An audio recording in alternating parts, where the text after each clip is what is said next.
This is the DNS crowbar exercise.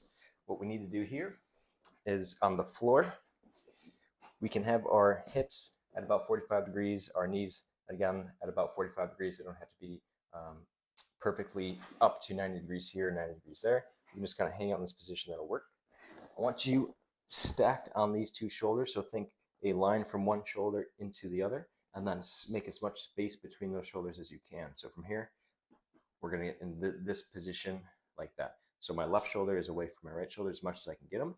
This creates some space down here. So as you push, you should feel some space open up down here. Now we want to make sure we're not super arched in our low back. So big exhale here through the mouth. Feel those ribs tuck down. Bring that pelvis into more of a posterior tilt, right? So we want to stay out of this position here, back into this position here, without using too much core to do that, okay?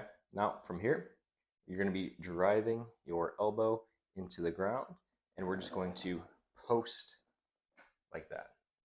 Let me control that motion on the way back down. Again, all that weight going into the back of the arm and elbow here.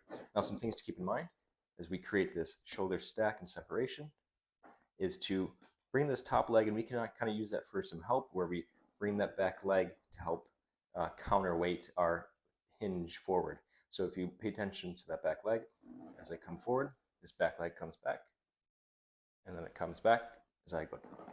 Okay. Another thing to keep in mind is what's happening here at the shoulder. So a bad rep, as I'm pushing through here, as I start shrugging that shoulder, and that shoulder's up towards my ear. I want to make sure that we keep distance from this shoulder to this ear.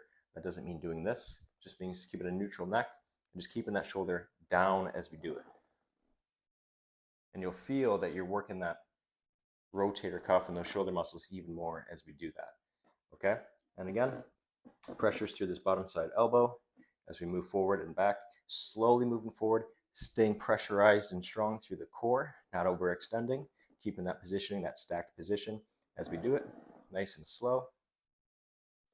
Hanging out here and then controlling very slow on that way back down.